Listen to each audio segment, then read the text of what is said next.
जर नावच नसेल तर आपल्याला कोणी ओळखणार नाही. आज मी या स्टेजवरती आले, चुकून जर माझ्याकडून कोणाचं नाव राहिलं तर मला उद्या घरी जायच्या आधीच माझ्यावर लाखोल्या सुरू होतील. काय बोलती ती बाई, नाव तर घेतली नाही, मोठी आरडत होती. असं म्हणायलाही लोक कमी करत नाही. नावावर खूप प्रेम करतो आपण, पण हे नाव आपण ठेवलेलं असतं का? नाही, दुसरंच कोणीतरी ठेवलेलं असतं. आजकाल तर नाव ठेवण्याच्या बाबतीत एक नवीन फॅड आलेलं आहे. काय तर म्हणे पती पत्नीचं दोघांचं नाव एक करायचं, त्यांच्या याच्या नावाची काही अक्षर तिच्या नावाची काही अक्षर घ्यायची आणि त्या बाळाचं नाव ठेवायचं. एक सिरियल आहे बघा, मी सिरियल पाहत नाही पण अशी डोळ्यासमोर आली म्हणून पाहिली. गुम है किसी के प्यार में. हे नाही लवकर आठवतं. एखादं आत्ता जरी एखादं भजन मला म्हणलं कोणाला येणार नाही. आणि मग त्या सिरियल मधला नायक आहे विराट आणि नायिका आहे सई. त्या सईचं घेतलं स आणि विराटचं घेतलं वी.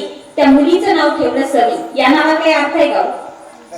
काहीतरी अर्थ निघतो का त्या नावातून? पण तरीही नावाबद्दल माणसाला खूप अभिमान असतो.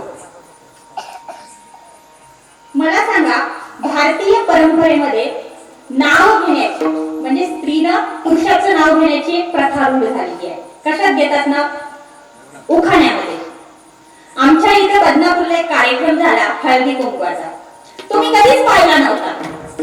आणि मग मी त्या कार्यक्रमाला आमच्या आश्रमच्या गेटच्या समोर म्हणजे ग्राउंड मध्ये तो कार्यक्रम झाला आणि तिथे सगळ्या बायका आलेल्या होत्या. नटून थटून मस्त हेअरस्टाईल करून साड्या घालून त्या बाया तिथे जमल्या होत्या. गंमत काय झाली, तिथं ज्या बाईनं तो कार्यक्रम घेतलेला होता त्या बाईचा नवरा दारू पिणारा होता. आणि गंमत काय झाली, एक नवीन लग्न झालेली मुलगी त्या हळदी कुंकवाच्या कार्यक्रमात आली होती. त्या महिलांचं नाव घेण्याचा कार्यक्रम सुरू झाला आणि मग सगळ्या बायका त्या बाईला म्हणते, बाई त्या नवीन लग्न झालेलीला तू नाव घे, तुझा नवरा खूप हँडसम आहे, तू नाव घे पहिल्यांदा. ती म्हणते, खरं का? माझा नवरा हँडसम आहे, मीच घेते नाव. मग तिने नाव घ्यायला सुरुवात केली. म्हणले, हिरव्या हिरव्या फणसात गोड गोड गरे, हिरव्या हिरव्या फणसात गोड गोड गरे, आमचे हे दिसतात बरे पण बोलतील तेव्हा खरे. ज्यानं कार्यक्रम घेतलेला होता तिचा नवरा पिदाळा होता. तो रात्रीचे 8 वाजले तरी अजून घरी आलेला नव्हता. तिचं काही त्या कार्यक्रमात लक्ष लागणार. पण सगळ्यांचा आग्रह, बाई तू नाव घे, तू कार्यक्रम ठेवला, तू नाव नाही घेतलं तर कार्यक्रम संपणार कसा? आणि मग ती नाव घेते, टेन्शन मध्येच घेते. हिरव्या इवल्या इवल्या हरणाचे इवले इवले पाय, पिवळ्या पिवळ्या हरणाचे इवले इवले इवले पाय, आमचे हे घरी आले नाही, गटारात पडले की काय?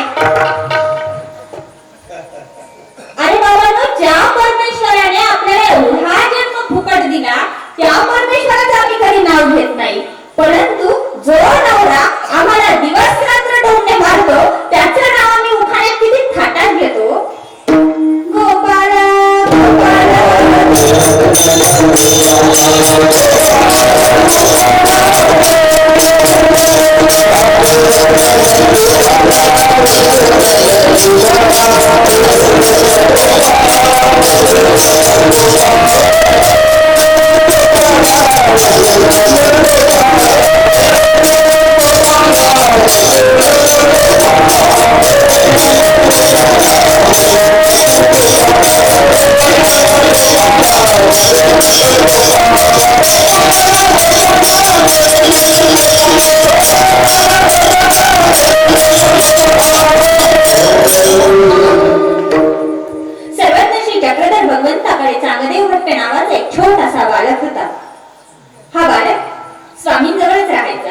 एक दिवस त्याच्या आईवडिलांनी त्याला काही बोलावून घेतलं आणि बोलावून घेतल्यानंतर तो स्वामींकडे आला आणि म्हणाला, जीजी माझ्या आईवडिलांनी मला घरी बोलवलंय, मी जातो. स्वामी त्या लहान बालकाला वाटा लावण्यासाठी रोडवरती जातात आणि गेल्यानंतर स्वामी त्या चांगदेव भट्टाला म्हणतात, बटिका तुम्ही आम्हाला दिवसातून किती वेळा आमची आठवण कराल? तो म्हणतो, जीजी मी तुमची आठवण करेन. स्वामी म्हणतात, नाही करा. नाही 8-9 वेळा तर 5-6 वेळा तरी करा. नाही 5-6 वेळा 2-3 वेळा तरी करा. 2-3 वेळा नाही तर कमीत कमी 1-2 वेळ या ते आठवी जे परी बंदिऊ दिवस जावं म्हणजे दिवसातून 1-2 वेळा तरी माझं नाव तुमच्या मुखात आलं पाहिजे, माझी आठवण तुम्ही केली पाहिजे, परंतु रिकामा दिवस जाऊ देऊ नका. संत ज्ञानेश्वर माऊली देखील म्हणतात, माझे ऐसेनी नाम घोषे नाहीची करीती विश्वाची ये दुःखे अवघे जगची महासुखे दुमदुमीत भरले. खऱ्या अर्थानं जर परमेश्वराचं नाव आपल्या तोंडामध्ये असेल ना तर आपलं जग हे आनंदानं दुमदुमून गेल्याशिवाय राहत नाही. मनी वाहे भरुनी आनंद, मनी वाहे भरुनी आनंद.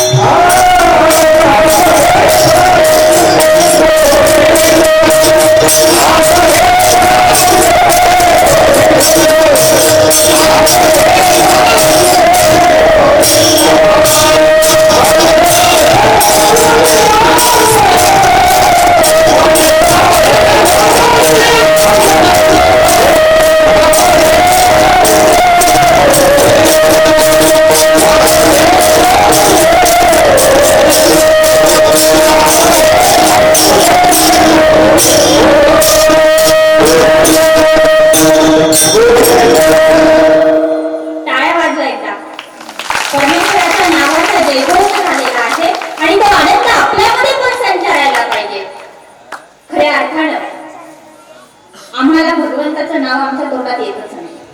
आता मला सांगा, कांबळगाव अख्खं उपदेशी आहे. तुम्ही किती जण सकाळ संध्याकाळ रोज परमेश्वराचं नाव घेता? बरं, संध्याकाळी तरी कोण घेतो? हात वर करा. की आम्ही नित्य नियमानं कधीच न चुकता. आता मला हे सांगा की मोजके हात वरती झाले. आता दिवस रात्र न चुकता दिवसभरात आपल्या तोंडामध्ये गुटखा, तंबाखू, सुपारी कोण कोण टाकतं? हात वर करा. कोण कोण टाकतं? अरे हात तरी वर करा. ज्या परमेश्वराचं नाव आपण मुखात टाकत नाही, ज्या परमेश्वराने आपल्याला तोंड दिलं त्या तोंडावर आपण सरळ बोलत नाही, परंतु त्या तोंडामध्ये गुटखा, तंबाखू, दारू, सिगरेट हे मात्र टाकतो. सगळं जाणून सुद्धा आपण अजाणतेपणाने वागतो. संत तुकाराम बाबा म्हणतात, ऐसे जाणता जाणता कारे हुसी नेनता. सगळं जाणून सुद्धा तो अजाणतेपणाने वागतो. त्या तंबाखूच्या पॉकेटवर, सिगारेटच्या पॉकेटवर लिहिलेलं असतं, तंबाखू कॉसेस टू कॅन्सर. हे खाल्ल्यानंतर कॅन्सर होतो, तरी सुद्धा आम्ही खातो. मग हे जाणून सुद्धा अजाणतेपणाने वागणं नाही का? परंतु परमेश्वराचं नाव जर आम्ही आमच्या मुखात ठेवलं ना तर तो भगवंत आपला उद्धार केल्याशिवाय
मोबाईल बघता बघता हे तर अंगठा आणि ही तर्जनी त्या मोबाईल वरती सारखी फिरत राहते.